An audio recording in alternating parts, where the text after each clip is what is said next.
ಇದು ಮಳ್ಳಿ ಗಿಡ ಅಂತ ಕಾಡಿನಾಗೆ ಹುಟ್ಟಿ ಕಾಡಿನಾಗೆ ಬೆಳೆಯೋದು. ಆಮೇಲೆ ಗಿಣಿ ಮತ್ತೆ ಇಂಥ ಅಕ್ಕಿ ಪಕ್ಷಿಗಳು ಸಿಕ್ಕಾಪಟ್ಟೆ ತಿಂತಾ ಇರ್ತವೆ. ಇದು ಯಶಸ್ವಿಯಾಗಿ ಯಾವಾಗ ಆಗುತ್ತೆ ಅಂದರೆ ಇದು ಹೊಲದಲ್ಲಿ ಬೆಳೆ ಕೊಯ್ದುಬಿಟ್ಟು ರಾಗಿ ಹೊಲ ಅವಾಗ ತೂರುವಾಗ ಕಣದಾಗೆ ಹುಲ್ಲೊಕ್ಬೇಕಾದ್ರೆ ಅಂಥ ಟೈಮ್ನಾಗೆ ಹಣ್ಣಾಗುತ್ತೆ. ಆ ಟೈಮ್ನಾಗೆ ಅಕ್ಕಿ ಪಕ್ಷಿಗೆಲ್ಲೂ ಊಟ ಇರಲ್ಲ, ಆಮೇಲೆ ಕಾಳು ಕಡ್ಡಿ ಇರಲ್ಲ. ಅಂತ ಸಮಯದಾಗಿ ಕಾಡಿನಾಗೆ ಸಿಕ್ಕಾಪಟ್ಟೆ ಮಳ್ಳಿ ಹಣ್ಣು ಅಂತಂದೇಳಿ ಆಗುತ್ತೆ. ಭಾರಿ ಚೆನ್ನಾಗಿರುತ್ತೆ. ಅಕ್ಕಿ ಪಕ್ಷಿಗಳು ತಿಂದು ಚೆನ್ನಾಗಿ ಜೀವನ ಮಾಡ್ತವೆ. ಇದು ಬೀಜನೂ ಸಹ ರೈತರು ತಿನ್ನೋಕ್ಕೆ ಅನುಕೂಲ ಇರುತ್ತೆ. ಒಳಗಡೆ ಮಳ್ಳಿ ಬೀಜ ಅಂತ ಚೆನ್ನಾಗಿರುತ್ತೆ. ಇದು ಸುಮಾರು ಬೆಳೆ ಈ ವರ್ಷ ಎಲ್ಲ ಒಂದು ಗಿಡ ಮಾತ್ರ ನನಗೆ ಕಂಡು ಬಂದೈತೆ. ಇದು ಒಳ್ಳೆ ಚೆನ್ನಾಗೇ ಇರುತ್ತೆ. ಬಿಕ್ಕೆ ಹಣ್ಣು, ಹಂದಿ ಮತ್ತೆ ಕಳ್ಳಿ, ಮನುಷ್ಯರು ಎಲ್ಲ ತಿನ್ಬೋದು. ಭಾರಿ ಚೆನ್ನಾಗಿರುತ್ತೆ. ಇದು ಒಳ್ಳೆ ಸ್ವೀಟ್ ಇರುತ್ತೆ. ಇದು ಕಾಡಿನಾಗೆ ಬೆಳೆಯೋದು, ಚೆನ್ನಾಗಿರುತ್ತೆ. ಆದ್ರೆ ಗೊತ್ತಿರೋರಿಗೆ ಗೊತ್ತಿದ್ರು ಏನು ರುಚಿ ಅನ್ನೋದು.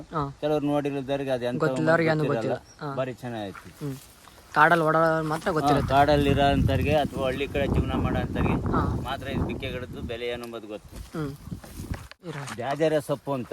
ದ್ಯಾದೆರೆ ಸೊಪ್ಪು ಅಂತ ಇದು ಏನಪ್ಪಾ ಅಂದ್ರೆ ಒಳಗಡೆ ಹುಳ ಪಳ ಅಥವಾ ಹುಳುಕಲ್ಲಾಗೋದು ಹೆಚ್ಚಂದಾಗಿ ಸಿನಿಮೆ ಹುಳ ಅಂತ ಹೇಳಿ ಬರ್ತವೆ ಮಕ್ಕಳಲ್ಲಿ ಆಗುತ್ತೆ ಅಂತ ಹೇಳ್ತಾರಲ್ಲ, ಆ ಸಿನಿಮೆ ಹುಳ ದೇಕಿಲೂ ಸಾಹಿತ್ಯ ಅಂತ ಹೇಳಿ ತಿನ್ನೋರು ಮೊದ್ಲೆಲ್ಲನ. ಈಗಿನವರು ಇದೇನು ಅಂಬದೇ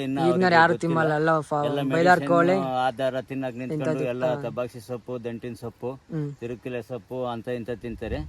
ಇದನ್ನ ನಾನು ತಿಂದು ನೋಡ್ಲೇಬೇಕು ಹೆಂಗಿರುತ್ತೆ ಅಂತ ಹೇಳಿ ಒಂದ್ ಕವರ್ ತಗೊಂಡು ಬಂದಿದ್ದೀನಿ, ಬಿಡಿಸ್ಕೊಂಡು ಹೋಗೋಣಂತ.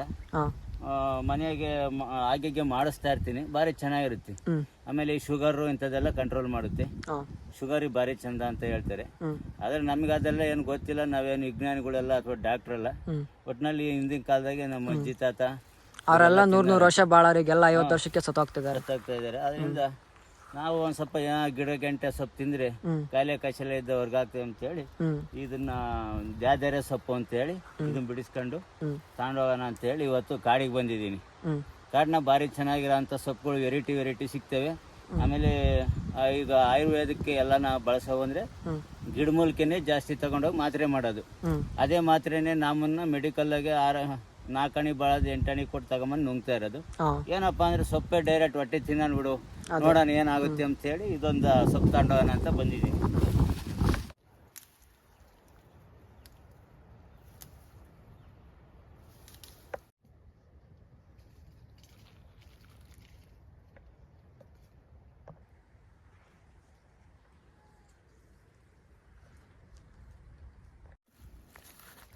ಮುಂದೆ ಚಿಗುರಿರೋ ಕುಡಿ ಸೊಪ್ಪನ್ನ ಕಿತ್ಕೋಬೇಕು. ಹಿಂದ್ಗಡೆದು ಬಲ್ತಿರೋದು ಕಹಿ ಆಗುತ್ತೆ ಜಾಸ್ತಿ. ಮುಂದೆ ಈ ಥರ ಚಿಗುರು ಇರುತ್ತಲ್ವ, ಈ ಥರ ಎಲ್ಲ ಗಂಟೆಯಲ್ಲಿ ಕಡಿಗೆ ಹೋಗಿ ಎಲ್ಲ ನಡ್ಕೊಂಬರ್ತಾ ಇದ್ದಾರೆ. ಹೋಗಿಲ್ಲ ನೀನು ಕೆಲಸಕ್ಕೆ? ಹೋಗಲ್ಲ